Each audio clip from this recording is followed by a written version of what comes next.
On this best of edition of Independent Sources, Fort Greene flight. And when I first saw the first yellow cab come up Fulton Street, it was like seeing a spaceship. Ethnic media underwater. But it's not only the damage, it's that our ability to produce for the next maybe 4 to 5 months is going to be impaired. And parlez-vous français? I think it's a real revolution. There's a huge enthusiasm from the American community and from the French community towards those programs, which is politically, economically, and socially an amazing trend.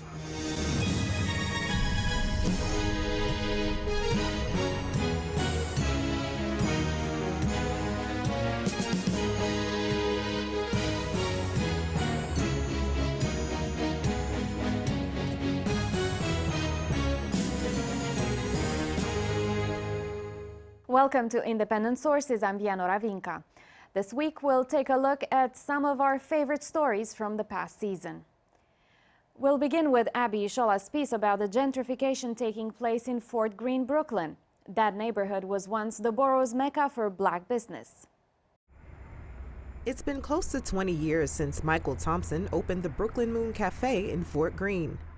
His fondest moments of being in business were back in the mid-90s when his restaurant became a hub for poetry readings, plays, and exhibitions for the area's black residents.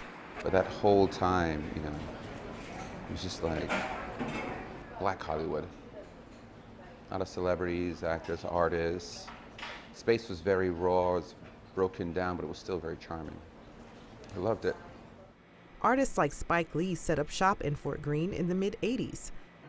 Other business owners followed suit, helping to change the face of the once drug and crime-infested neighborhood. By the mid-90s, several black-owned clothing stores, antique shops, and restaurants like Brooklyn Moon helped create a sense of community. But in the past 10 years, the area has seen another shift. Today, Fort Greene ranks 6th as one of the most gentrified zip codes in the country. The white population here went from over 19% in 2000 to over 40% in 2010. Well, it's no longer black Hollywood. The charm in my eye is pretty much gone. I mean, it's still cool. For me right now, it's just a business, so that's good that, I can separate myself from it. I'm not emotionally attached to the area anymore. As the area continues to become more gentrified, many of the black businesses that helped revive Fort Greene closed up shop, leaving Thompson as one of the last few standing. The area has now become a haven for multi-million-dollar brownstones, white-owned pubs, organic grocers, and spas. Thompson says some black business owners may have chosen to leave, while others fell victim to rising rents. I never saw this coming.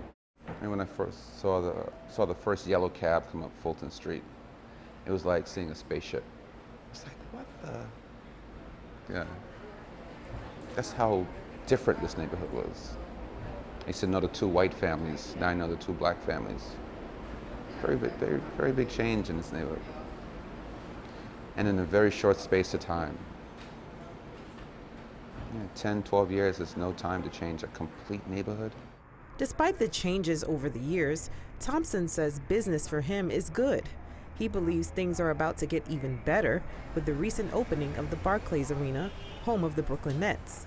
There's a $1 billion stadium that just opened up down the block, 2 blocks away, and there are 128 shows between now and Christmas.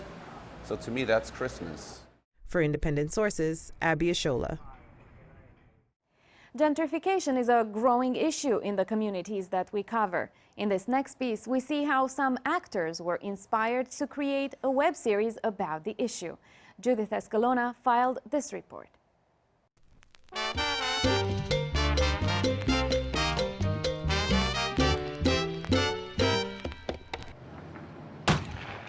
You're looking at a good 600 square feet of prime real estate. This is Bushwick. Your ad said Williamsburg. East Williamsburg. Yo, I'm trying to sell fly clothing, man. Not crack. Between you and me. Gentrification is many things to many people, but funny? It is for the creators of East Willoughby, a comedy web series set in the Bushwick section of Brooklyn, a place where hipsters and corporate types are transforming the old Latino working-class neighborhood.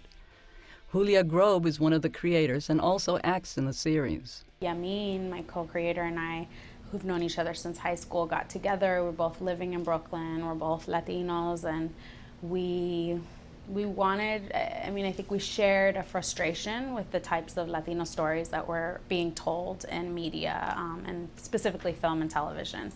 And we wanted to create an alternative story that we felt like spoke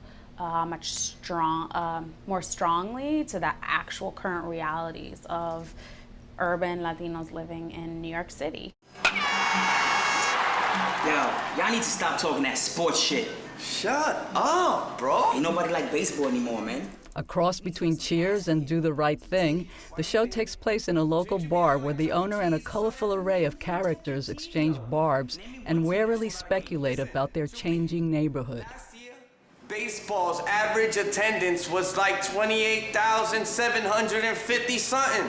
That's in 162 games. That means that 4 million people were watching baseball. Oh my God, Willie, you just put me to sleep. Deben de poner el fútbol. What? Just put the soccer on, man. For Yamin Siegel, co-creator and director of East Willoughby, the challenge is keeping it real throughout all the episodes. Every character you see on television and film is going to be a stereotype of one or another, but there's a certain truth to stereotypes. And I think what we do here very successfully in this new season is really mine our characters so that, yes, perhaps they started something you've seen before, but they really expand into a character that is dynamic and will show you this next generation Latino that's grown up in the United States, that's English dominant, and that has an identity unto themselves. The young producers have received great feedback from their audience, recently raising $50,000 online. They've also invited award-winning playwright Cándido Tirado to join their writing team. He grew up in the South Bronx and saw how that neighborhood was gentrified. Doing a series about that and about people in the neighborhood, and it shows how important these people are and the lives they have and the complexity of lives. And of course, this is also a comedy, so you gotta have comedic elements, and I haven't seen a Latino show that has had that and not being stereotypical. I was drinking that. Not anymore, bro. Flaco Navaja, a former singer in the Latin band Yerba Buena, plays the owner of the bar. He recently had a leading role in Baby Girl that screened this year at the Tribeca Film Festival. What drew me to this project not only was the passion that they had in the endeavor, but also how organized and how legit it felt. You know, it wasn't a group of friends saying, we got this funny idea, let's do it and put it on YouTube. It was kind of like, we're gonna really do something that has never been done before. The creative team is expanding East Willoughby's stories and deepening its characters for the new fall season, seeking to stay relevant to the show's viewers and the issues they care about while making them laugh. You guys want to watch sports? You watch baseball, okay? Last I checked, Bushwick is still Puerto Rican. Watch it. Judith Escalona, Independent Sources. You whiter than milk, yo. Half Mexican, half Cuban. Beats being full retard. Funny. We're due for our first break now. We'll have more of our Best of special right after this. Thanks for staying tuned to our special Best of episode of Independent Sources.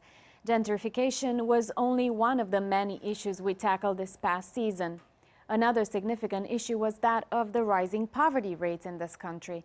Marlene Peralta filed this report on a daughter of immigrants struggling to make ends meet.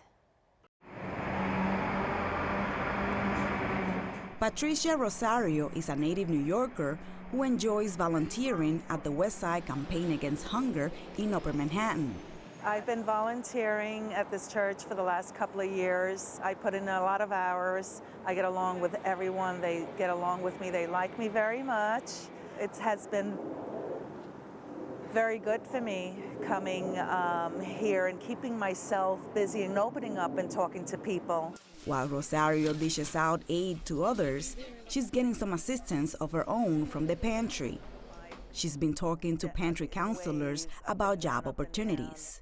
I've done a lot of recruiting, placement at employment agencies, interviewed and staff applicants, getting them work.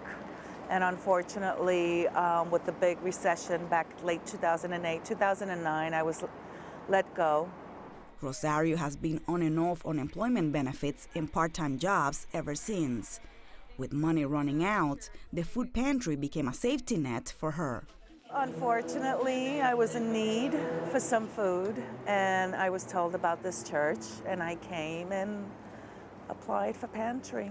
And ever since, when I've seen how busy, how crazy they get, I offered my time, and I've been coming ever since. Permiso. Yeah. Okay. In the last 2 or 3 years, we've seen at least a 60% increase in the number of people coming to us. And what hasn't changed is the demographic breakdown. We're seeing still about the same number. About 15 to 20% of our customers are seniors. The majority of people we're seeing are families with children, and then a smaller population of single adults. Single adults like Rosario, who are among the growing number of poor people in New York who require some sort of assistance to survive. I would say the majority of people we see are working poor. Maybe they have a job where they're making minimum wage and they just don't make enough money to put food on the table. I've depleted my savings, and now I am desperately seeking for help. Things are very bad. Work out there is very limited. I'm either too qualified or underqualified. Okay, bye-bye. At this point, she says she will take any job as long as she gets a stable paycheck to make ends meet.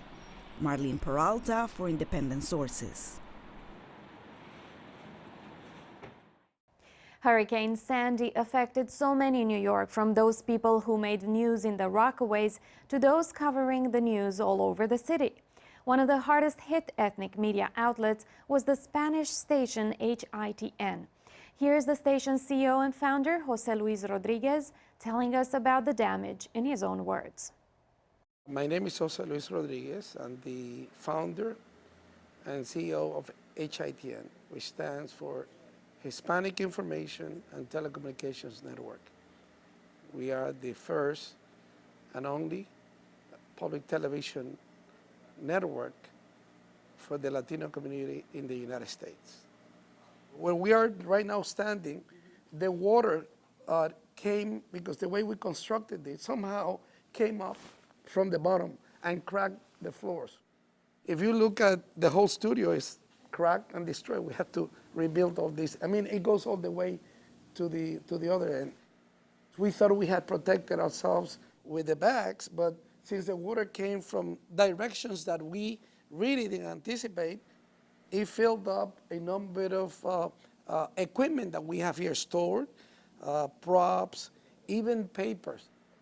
Our engineers are telling me that we have between $3.5 and $4 million worth of damage here.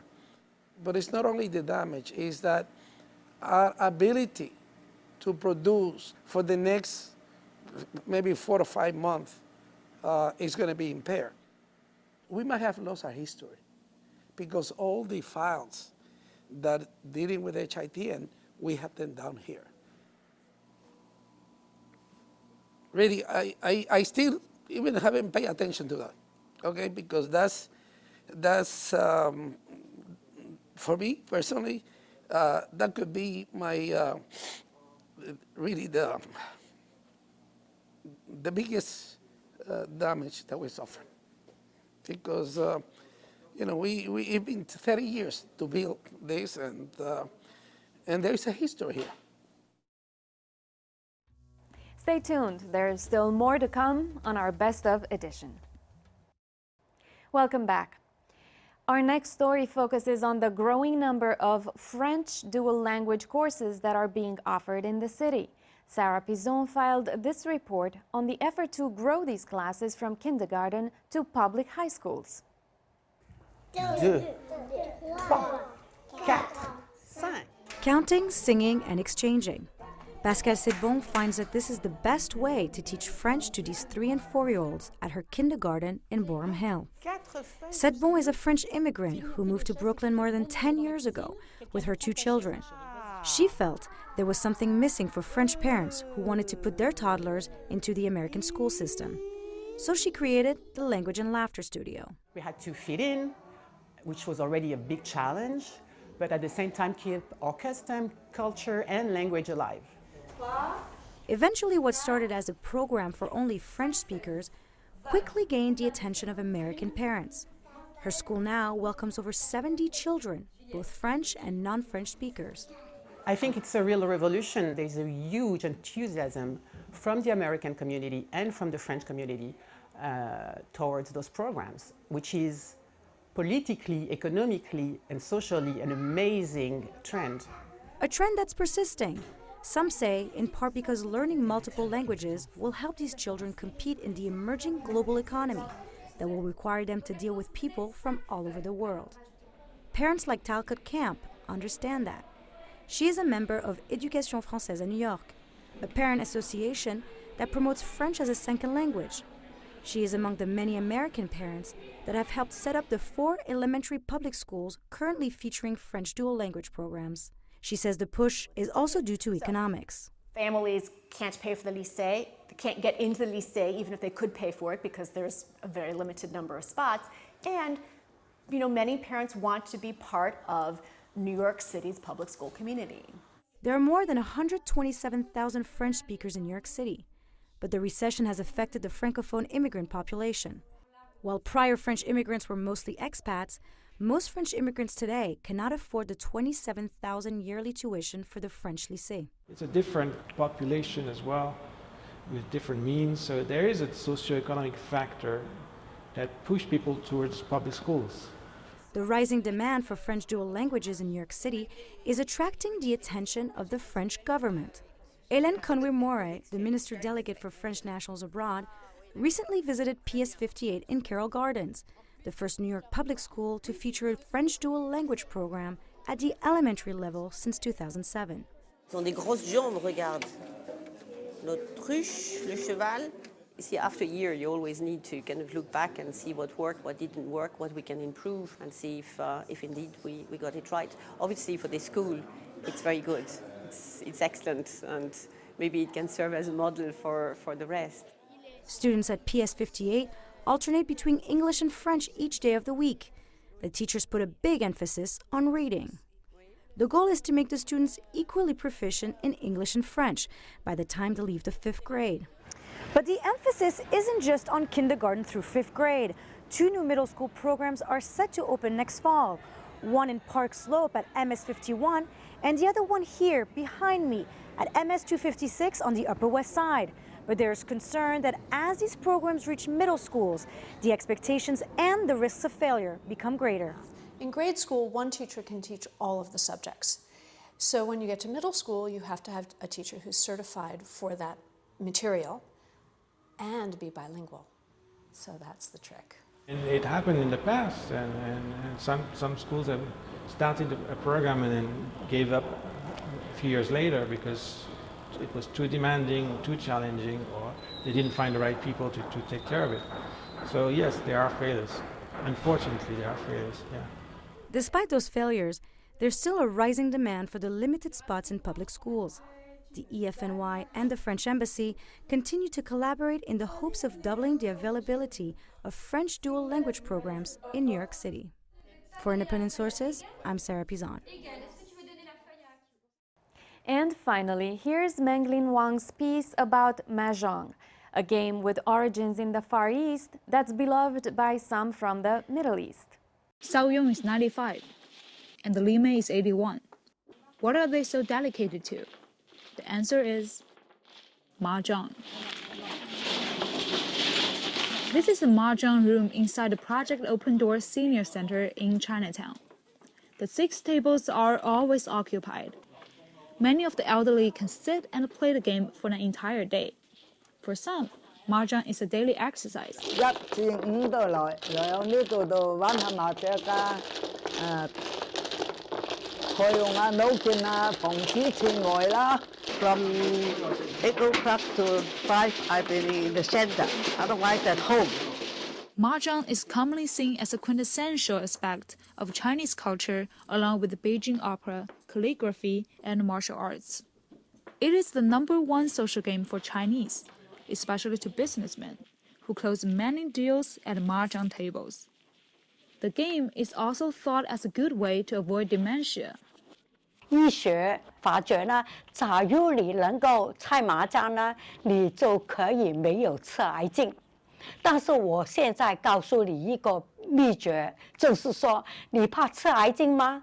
不要紧，来人类中心猜麻将就没有吃癌症了。There are several stories about when Mahjong was first created.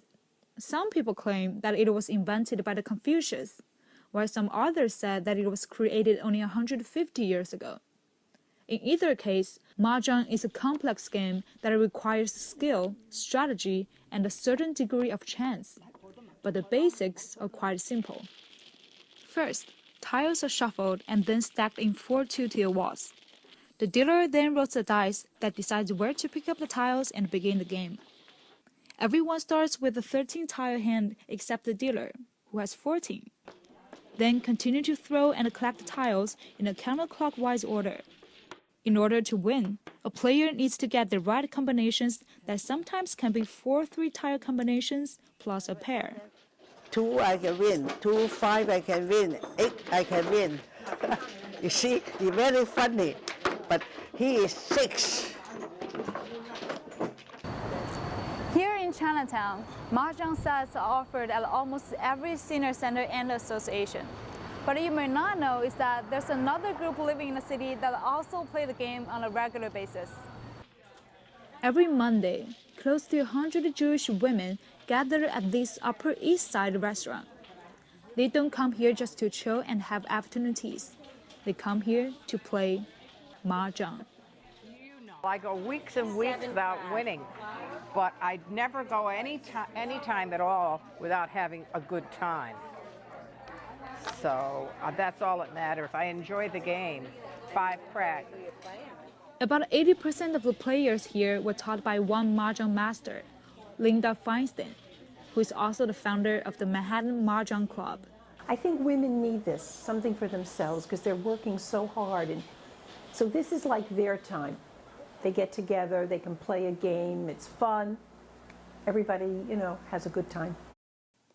Mahjong was imported to the U.S. in the 1920s by a Jewish merchant and soon became popular among the entire Jewish community. Feinstein learned how to play Mahjong when she was 9 years old, and now she's been playing for over half a century and has taught over 4,000 students. Because you can call the one dot the minute it goes out. It's very traditional. Like I would say that 50% of the Jewish women in the city probably have a Mahjong set in their closet. Everybody remembers the sound of the tiles and, the cracks, the bams, the dots. It's a tradition. The Mahjong these women are playing is quite different from the one played by Chinese seniors. The symbols and the characters stay the same, but the Jewish Mahjong adds extra tiles, such as jokers. Unlike the Chinese, they play with racks and always have a guidebook on the table that helps them look up the combinations. It's a game that's very learnable.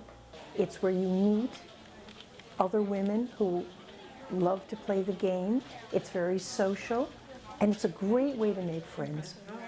I thought it was an opportunity for some socialization without having to travel any distance or go to a large club and deal with that. And I thought, let me try the tiles in Mahjong. And I'm able to do that, I guess. Yes, you're doing very nicely. And she won 2 games. For Independent Sources, I'm Menling Huang. That's our special look back at some of our favorite segments from this past season. Join us in September when Independent Sources will return to our regular weekly schedule. Till then, be independent-minded.